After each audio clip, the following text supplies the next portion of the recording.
to go over the changes that I made to your designs. I'm going to start with Miles's closet. Uh, on reach-in closets, I would not be using 85 or 95 inch uprights unless you have an 8-foot door opening. Otherwise, you're just not going to be able to reach the top of the closet.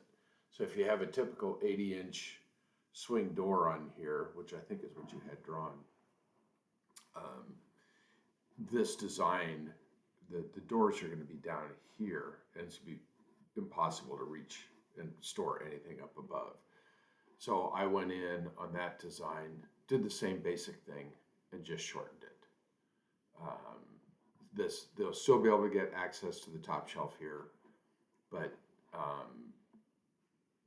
it'll just be much more functional here and save you some money on the install. The other thing that I switched in between it, you had a lot of toe kicks in here, and you also did the toe kicks at 5 inches tall. I never in my designs do I use the 5-inch toe kick. I'm always using the 3-inch toe kick in the design so that I have more space above this bottom shelf. You're just taking space and putting it down here in the toe kick, and I'd rather have my additional space up above.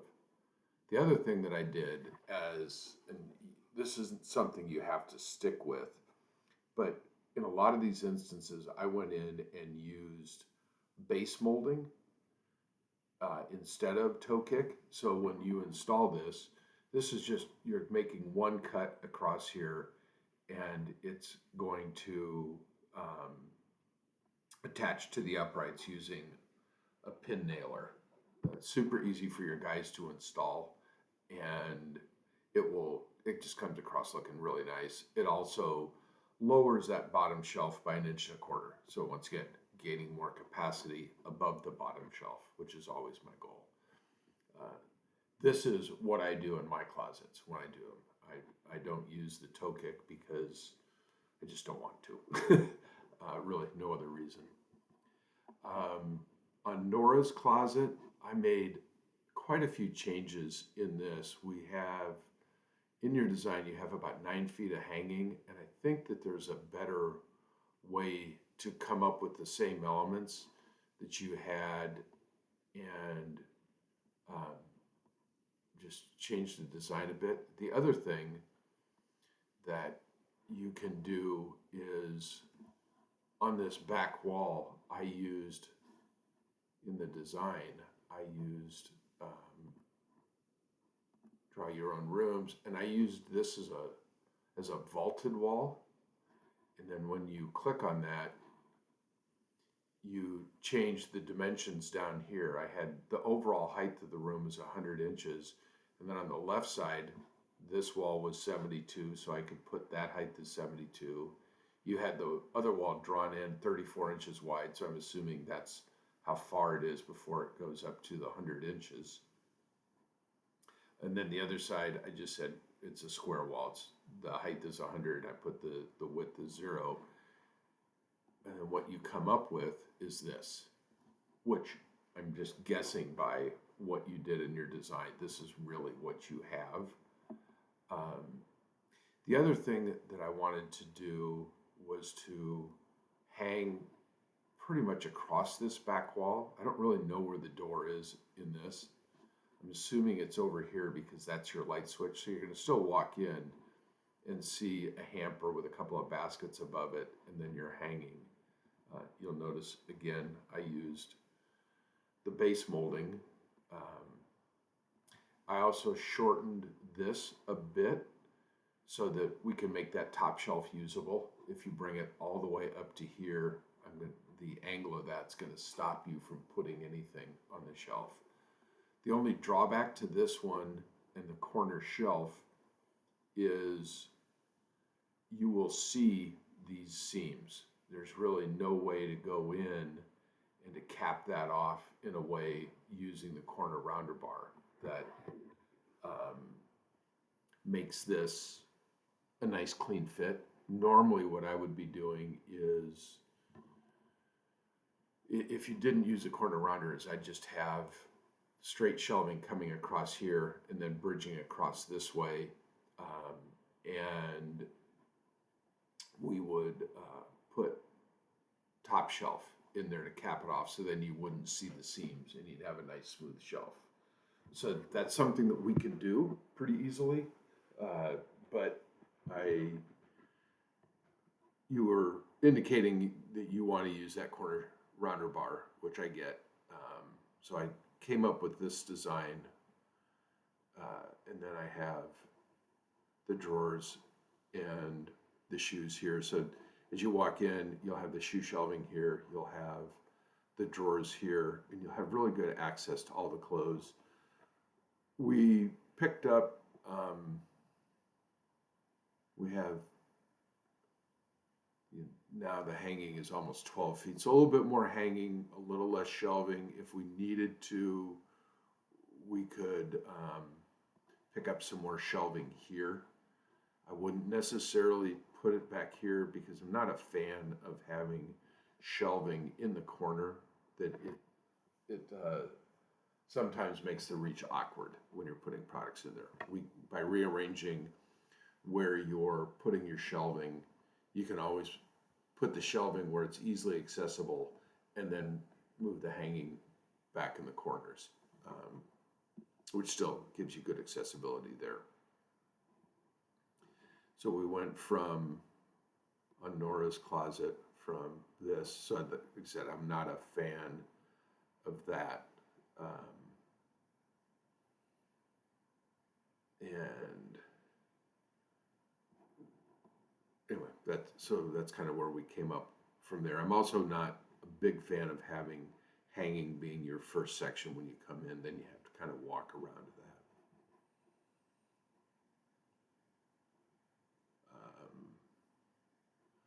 On your closet, I made a lot of changes here.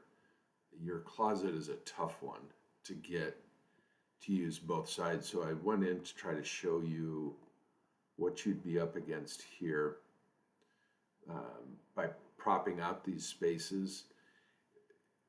With this being just 59 inches, it's really hard to have hanging on both sides. You can see, not so much there, but if you're here, here you're standing with the clothes at your back and you're into the drawers. So it's really not going to give you good reach. You're just not going to, you're always going to be standing in the clothes anytime you're bending over to grab your clothing. This is just tough.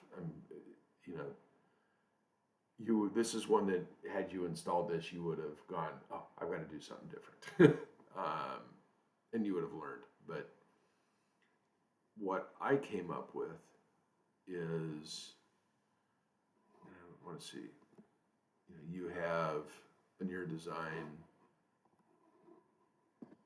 you have 14 feet of hanging, 92 feet of shelving, and we don't have shoe shelving in there. So my design,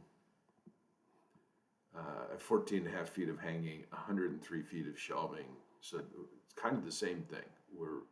But what you're going to see is, I think you'll see a lot better accessibility.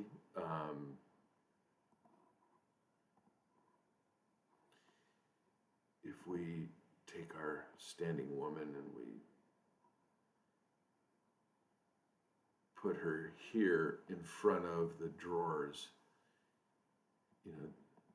you're still going to have your back to them, but you're not standing in the drawers when you open that up. And if you bend over, that is going to be at shoulder height, so it's really not going to interfere. But this will be really tight to go in and to reach down at the bottom of either of these. You're going to do more of a squat than you are a bend to get into those. The other thing is make sure that whatever you're putting in this space, I showed pants hanging long. I'm not really sure what your plan was, but I would do pants, shorter skirts, dresses, something without a shoulder, because that's just going to really close off your ability to get in here. And I went with all the hanging across the back wall. Anytime I have a long, narrow space, I'm putting the bulk of the hanging on the back narrow wall. So on that wall, we can get 10 feet of hanging back here and then still have good accessibility all the way around. And by having the shelving on both sides, we have 35 inches of walkway across here, which is doable, but not great. Normally, for me, I would like to, if you're doing something like this, I'd like to see that space be closer to like 64 inches before I do this. But given what you have here and probably your needs, I think this is a good compromise that'll still be workable. The good news is, you know, you're not 6 foot tall, and this would be really hard to operate. So anyway, then the TV wall. Once again, the only real change I made here was going in. I lowered that bottom shelf by 2 inches, or not an inch. I did a little bit taller base molding in this, and got rid of the toe kicks, and I was able to get a little bit more capacity here on the doors. The one thing from what you had in this design is you had to end up having a gap in between the doors. Anytime you're using a door or a drawer, you need to have a fixed shelf for the door to close against in between the drawers on that side. So if we go into that design, you can see I took this from an adjustable shelf to a fixed shelf. Adjustable is fine behind the single door, but you need the fixed shelf here, here, and here to close against. The other thing I did with this is I took the partitions here in between everything and I made them an accent color so that when you're placing those, you have the ability to, don't want to do that one, let's go to this one. You can see I changed this to an accent, which gave it the same fashionista that we're having in here. I think this is just a personal preference for me, is that I didn't like seeing the white lines back in behind all of those. I don't really mind it here on the end because you're up against white and that kind of comes in, but that would be something for you to personally look at too. The other thing I did is I took these two outside pieces and I shortened them to 12 inches. Mostly I did that to give you a place when you're doing your trim molding here that it can dead end into this upright and it's going to make the trim look better. The other thing you might think about doing here is shortening these sections by 1.25 inches, one system hole, so that we don't run into this situation where you're maybe notching the trim for it to go around there. It could, if we go in, I'll just do it on this side real quick.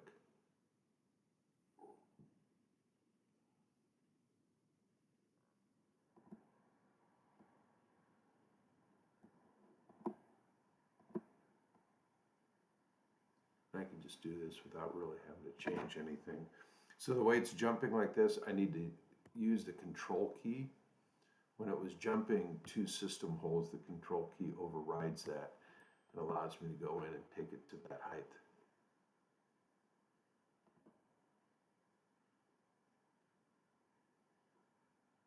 What do I have here?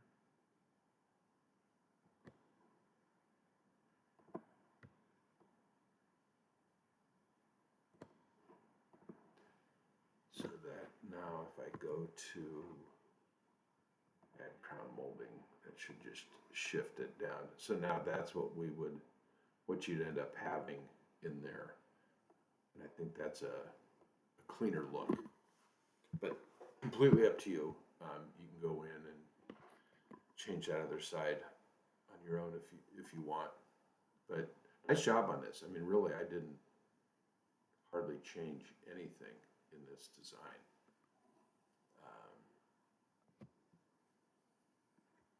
Yeah, you hit all the elements in here that you needed to hit.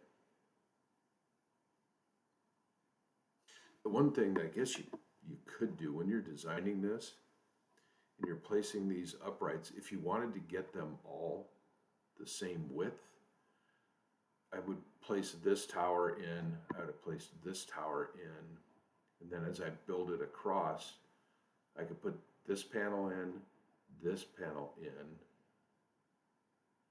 and then put this center one in between it, which would, you can use that to get it to bisect that area perfectly. And then you put this one in to bisect in, that one in to bisect in, and then they're all going to match up really nicely. But you're so close. I'm not sure I would spend the time to redraw this. Oh, the other thing I did here too is this piece. When you drew this, you had this top as top shelf, and I went into the drawer menu and I used countertop, and I selected 15-inch deep, so it has a 1-inch overhang, and I selected 1 inch thick just to give it a little bit more a denser look, so that when you're in this, you have just a slight overhang here as opposed to it matching up to the upright back here, which is what you had. But that's I think just a common thing that people miss. I'm not sure why One Day offers those pieces at 14 inches, but they do. That should always have a 1-inch overhang on it. Mudroom, I didn't touch at all. You did a great job with this. Lincoln's Closet, once again, really didn't touch it. The one thing you could do if you wanted to is to get these things down, take the toe kicks out, drop the bottom shelves, just move everything down, and you could put base molding in there. So you could knock that down 1 or 2 system holes, depending upon the size of base molding you want to use. I also think that's just an easier, cleaner install. Laundry room, no change. Laundry room uppers. I think the only thing I did here was you had both of these as left stop drilled. It's one thing that when you're putting in there, and you had this somewhere else too, I don't remember in the design, that once you go in and you place a upright in and you select that end panel finish, whether it's through drilled, stop drilled right, or stop drilled left, the next one you put in follows suit. And you ended up having, I think, all left-hand panels in your design, when really most of them should have been through drilled panels. So just be cognizant of that. Whenever I'm designing, I design in through drilled, and I go back once I'm done and then look for those open pieces. Where do I think I'm going to see system holes?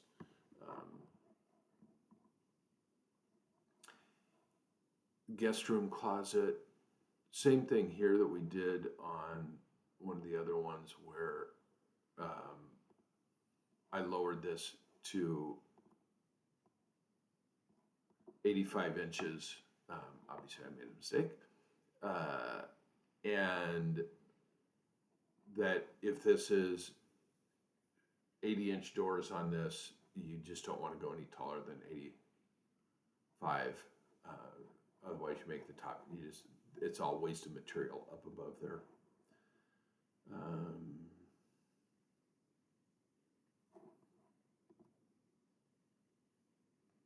Rob's closet, I made a bunch of changes to this too. Um, so I thought this was kind of clunky. It wasn't necessarily the best use of space. Um, I think for Rob, once again, that the corner router bars in this narrow of a closet don't really work. We can come up with the same thing and probably get more effective shelving and hanging by using the blind corners. Um, so I ended up once again trying to keep the same elements that you had. This section here above the drawers should be pants or shorts. I would not put shirts in there because they're going to hang too deep for the drawers. But here, that really they line up pretty well. They stick out a little bit, but they're not going to materially affect the visibility into the spaces. Once again, put the toe kicks down and put base molding into it. And then the other nice thing about this is I could use all tag accessories and make everything look really nice. This is going to be a sharp closet when you get this installed. I think I did that for you too. The one thing in designing, if you're using standard towers, when we're here, all these towers that are listed in here with the drawers and the hardware, that's all products that are going to come from One Day Door. And so if you're using and you want tag hardware in your closets, you have to draw those on your own. So anytime I used tag in there, I would have to go back in and delete the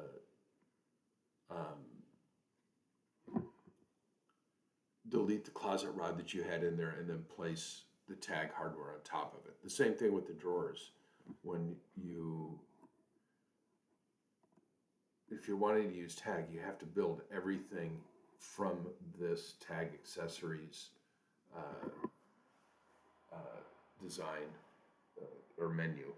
So I was going back in and just completely changing things up with those. So any doors or drawers that you want to use tag hardware, you need to do this, and then any accessories. I never use these top three. I only use everything down below that. If I was doing any of like this pant rack or that pull out, I would come back down to the engage line. It's just nicer. It's also soft close. Not that that's actually a huge deal. But anyway, that's just more food for thought for you. Other than that, good job. I know this is a lot that I'm going through here. Feel free to, after you watch this video, to reach out. We can chat more if you want. But hey, you're out there doing it. Love it. All right, take care.